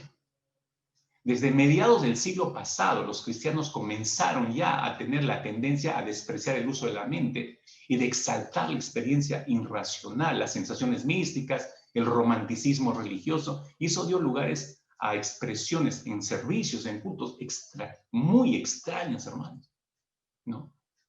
Que da rienda suelta a tu risa, la risa santa, el vómito santo, etcétera, etcétera, etcétera. Todos hemos leído, hemos escuchado algo al respecto. Estos énfasis, hermanos míos, han producido un tipo de adoración eufórica y emocionalmente gratificante, pero han producido también una gradual degradación del sólido conocimiento bíblico acerca de la persona de Dios, lamentablemente. De hecho, por causa del subjetivismo religioso, muchos cristianos adoran sus imaginaciones acerca de Dios y no al Dios de las Escrituras. Imaginaciones acerca de Dios, pero no al Dios de las Escrituras. Entonces, esta bacteria que estoy comentando de la subjetividad es tan dañina, ¿no? Tan dañina como la primera, ¿no? La bacteria del individualismo. Entonces, ninguna nota le ha hecho bien al pueblo de Dios. Y estamos en medio de eso, mis hermanos, y estamos evaluando imparcialmente. Entonces, tenemos que darnos cuenta hasta dónde ha penetrado esta bacteria carnívora y hasta dónde está devorando nuestro interior, hasta dónde ha ofendido a Dios. Y termino con la autocomplacencia, la tercera bacteria que está hace mucho tiempo atrás está trayendo abajo la legítima adoración bíblica hacia Dios, la autocomplacencia.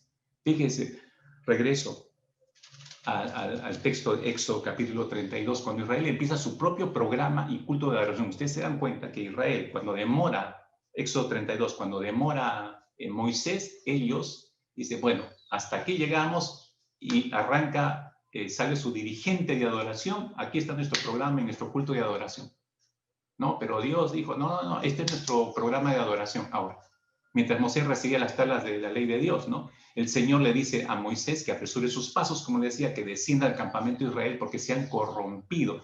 Pero Dios le dice algo muy importante que nos ayuda a entender cómo es que la autocomplacencia había ganado esta bacteria del corazón de los israelitas en toda su dimensión.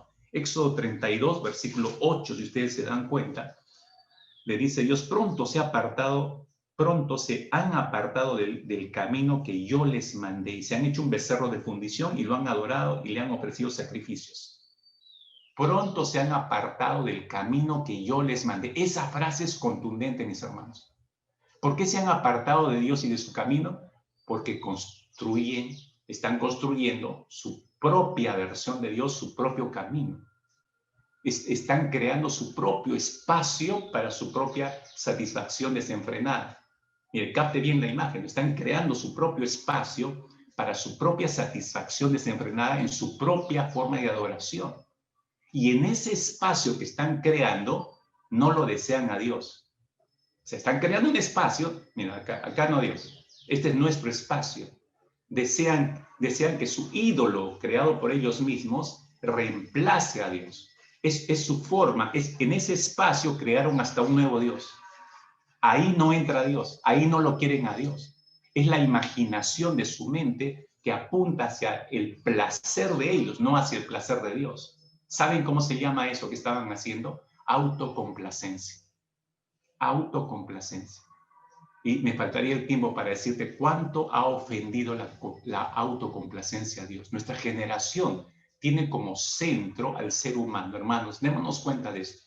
Esta generación presente tiene al ser humano, no a Dios, al ser humano como su eje central y como meta de su bienestar y como meta de su felicidad y realización personal. Es el hombre el centro de todo. Estas cosas son el Dios y el culto de esta presente época, y todo lo ideal, esfuerzo y devoción son para el ser humano.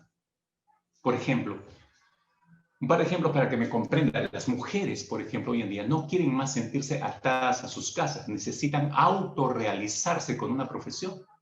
Los hombres ya no quieren ser los únicos responsables de proveer para sus familias. Ellos son los primeros en vaya a trabajar al esposo. Pero los hijos, no importa, vaya usted a trabajar, se necesita más plata. Los jóvenes, así como los niños, reclaman, mire, escuche, reclaman su derecho a ser y hacer lo que quieren sin la intromisión de los adultos. Estaba recordando, yo no lo llegué a hacer, pero yo veía en las puertas de algunos de mis amigos cuando yo era adolescente. Iba a la casa de algunos de mis amigos y en la puerta de sus dormitorios, ¡pum!, le pegaban por fuera, colocaban ahí esos anuncios de tránsito, ¿no? Esos anuncios de prohibido pasar. Y yo decía, ¿y de dónde sacaste esto?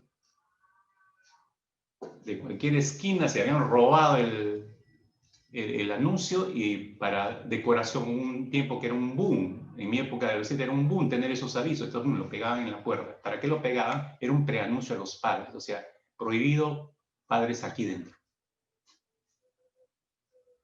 Y ahora eso es mucho más marcado, hermanos. Repito, los jóvenes, niños, hoy en día reclaman su derecho a hacer y hacer lo que quieran sin la intromisión de los adultos, sus padres. Y esta forma de vida individualista se está trasladando en nuestra relación a Dios hace mucho tiempo atrás. Pues no queremos, hermanos, la intromisión de Dios en nuestro propio espacio. Decimos que amamos a Dios, decimos que le adoramos, decimos que Dios es maravilloso, lindo, majestuoso, pero le decimos a Dios, Dios, este es mi espacio, esta es mi vida, no invadas mi espacio. Eso le estamos diciendo a Dios. Y eso produce ofensa a Dios. En otras palabras, cada quien quiere tener su espacio para procurarse la mayor satisfacción personal posible en esta vida. Así que no es extraño que las industrias más ricas hoy en día de la época, que han dado una lectura correcta de esto, sean las de la televisión, el cine, deportes, modas, parques de diversión, música popular, entretenimiento general. Están explotando eso muy bien. La gente le gusta ese espacio y no te metas en mi espacio. Yo quiero divertirme, pero hoy día tenía reunión de oración. No, pero hoy quiero divertirme. Tampoco es de extrañar que la psicología ha sacado ventaja de esto, y las filosofías que ahora son un boom el día de hoy, son todos los programas de autoayuda, ¿no? ¿Para qué? Para la autosuperación, para la autoestima personal. Eso está muy de moda hoy en día. Ahora son muy populares, a pesar que ya hace décadas atrás se ha demostrado que este tipo de terapia es un experimento desastroso para la personalidad de la persona. Pero la gente olvida rápidamente, y la razón de esa popularidad es que estas cosas, hermanos, nutren el ego y la autoestima de la gente. Un ego y una autoestima que ha crecido tanto, que ha ofendido a Dios, y como Israel hemos creado nuestro propio espacio, hemos creado nuestro propio Dios dentro de ese espacio. Dios, no entras acá, acá está prohibido que entres, es nuestro mundo. Así, en la medida en que la autocomplacencia se ha infiltrado en la adoración, esta se ha ido trivializando para hacerse más grata y placentera a los adoradores. No adoramos para complacer a Dios, adoramos para complacernos a nosotros mismos. Es por eso que el afán de muchas iglesias hoy en día es tener una adoración creativa, se ha dado cuenta, con buenos equipos de sonido, dirigidas por buenos ministros de adoración, con buena alabanza y con música de calidad que no deje nada que desear a los asistentes. Que puedan salir de un culto y que puedan decir, wow, qué espectáculo. Y la adoración no fue concebida por Dios de esa manera. Todo esto es para la gloria de Dios, dicen supuestamente, pero en su esencia, esto no es sino la influencia del espíritu moderno de la autocomplacencia, mis hermanos. Amados, ¿no creen ustedes que todo esto ofende o ya ofendió la santidad de Dios? ¿No creen ustedes que hemos menospreciado las normas dadas por Dios, las exigencias dadas por Dios y las hemos reemplazado por nuestro propio estilo y que no es tan exigente, como decía, y que no es tan pegado a la letra de Dios, que es informal, casual? ¿No cree que le hemos ofendido satisfaciendo nuestros deseos a través de una adoración subjetiva y no bíblica? Y para colmo de males, le hemos disfrazado de mentiras que nosotros mismos nos las hemos creído, sintiendo a Dios, sintiendo su poder, sintiendo su unción, sintiendo sus brazos. ¿No cree que nos hemos autoengañado en ese sentido? ¿No cree que hemos ofendido a Dios buscando nuestra propia complacencia? Y así le hemos dicho indirectamente a Dios que no queremos que interfiera en nuestras vidas. O diría, quizás para terminar, mis hermanos, quizá en este autoexamen, quizá todo lo que yo le he manifestado, estas 3 bacterias, esto solamente es el principio de algo peor que esté en el corazón de muchos creyentes. Y digo peor porque será, mis hermanos, escúchenme, y si hemos decidido caminar sin mirar a Cristo, y si hemos decidido prescindir de la voz de Él, y si hemos ignorado las señales que nos ha estado dando en todos estos tiempos y lo hemos evadido intencionalmente, y mis hermanos, si hemos malgastado nuestro tiempo, si hemos rechazado sus consejos adrede, si hemos colocado lo primero que es Él, lo hemos colocado al final, y si hemos olvidado sus espinas, mis hermanos, y si hemos olvidado que su cuerpo fue lacerado con violencia por nosotros, y si hemos maquillado sus heridas para no darnos cuenta de lo terrible que fue y hemos dejado de valorar su sangre derramada sobre la cruz, y si hemos, mis hermanos, ¿no será que hemos levantado ya otros altares al Dios de nuestro orgullo y al Dios de nuestro vientre? Y si hemos preferido los placeres, mis hermanos, y ya no nos importa deleitarnos en Él, y hemos escogido más bien nuestro autodeleite.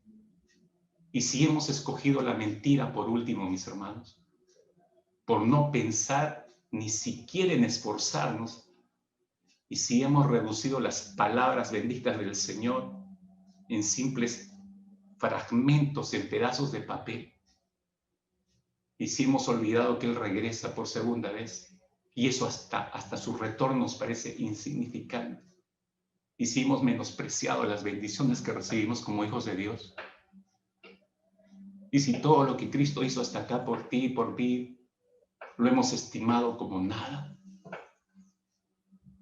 si eso está ocurriendo, mis hermanos, la cosa está peor de lo que imaginamos. ¿Será por eso que se están destruyendo los hogares? ¿Será por eso que los jóvenes no pueden prevalecer fielmente? ¿Será por eso que no hay un buen modelo de ciudadano fuera en los trabajos? ¿Será que no hay un buen testimonio de la iglesia? ¿Será por eso que ya no hacemos nada para glorificarlo al Señor? Oremos, iglesia. Oremos, por favor, oremos. Examínanos, oh Dios. Examínanos. Y conoce nuestro corazón. Pruébanos. Y conoce nuestros más profundos pensamientos, Señor. Examínanos, oh Dios, y ve si hay camino de perversidad y guíanos en el camino eterno. Mira si hay perversidad, Señor. Ayúdanos a ver cómo tú ves las cosas. Cuando me llamen, tú dijiste, yo contestaré. Yo mismo estaré con ustedes, los libraré de la angustia y yo mismo los colmaré de honores, dijiste. Señor, ven a calmar la angustia que ha producido lo que nosotros mismos, Señor, hemos permitido. Durante la semana estuvimos orando porque perdonaras los pecados de nuestra nación. Y ahora es justo que te pidamos perdón por los pecados que hemos cometido contra nuestra propia familia, Señor. Los pecados que hemos cometido contra ti en manera específica, Señor. Padre, ni siquiera imaginamos cuánto hemos ofendido tu corazón.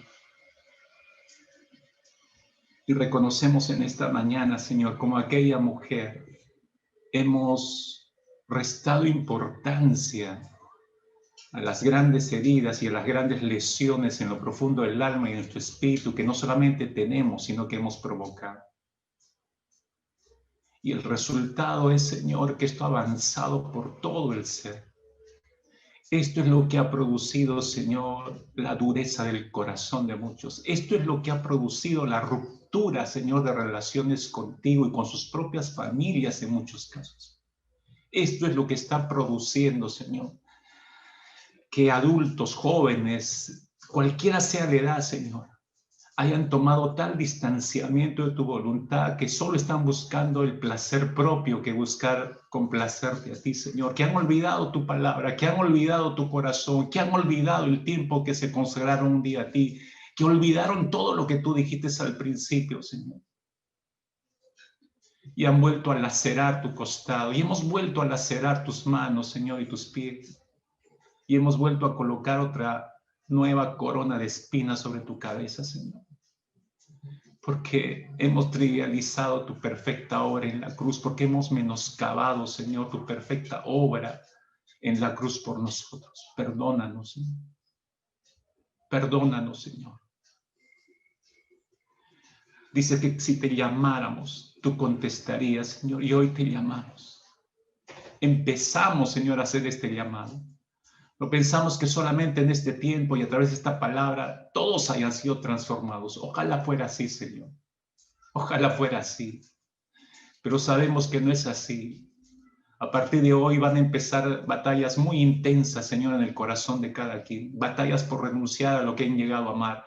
Batallas por sacar fuera de su vida, Señor, la escoria y la basura, Señor, que han ido acumulando, pero que han llegado a amar, Señor.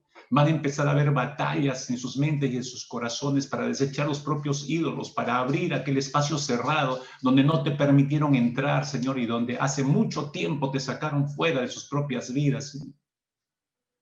Van a haber grandes batallas, Señor. Pero los que triunfen serán los que se humillen delante de tu presencia.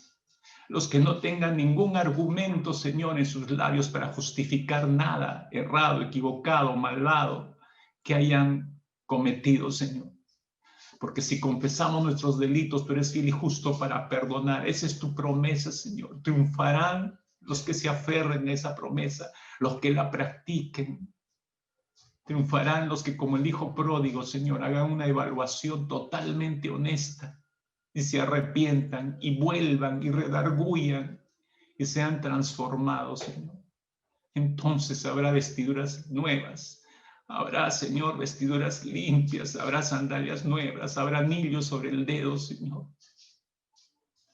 Y sobre todo habrá tu abrazo, tu inconfundible abrazo, Señor, y la nueva oportunidad de vida. Padre, empieza esta gran batalla el día de hoy. Señor, no nos dejes perder el camino. Hay mucho que orar. Hay mucho por andar juntos, Señor. Permítenos ser fieles. Permítenos ser fieles y consecuentes con lo que tú vayas diciendo.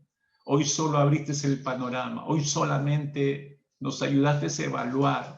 Pero la herida está ahí, Señor. Peligrosamente las bacterias han entrado, Señor. Muéstranos a lo largo de las siguientes semanas cada una de las cosas a las que debemos renunciar, qué cosas hay que limpiar. Dijiste a tu pueblo, Señor, que limpiaran, que lavaran sus vestidos. Y eso, Señor, nos llevarás a hacer a lo largo de las siguientes semanas. Que podamos ser fieles y consecuentes al escucharte y al obedecerte, Padre. En el nombre precioso de Cristo Jesús, oramos en esa confianza, Padre amado. Amén, Señor.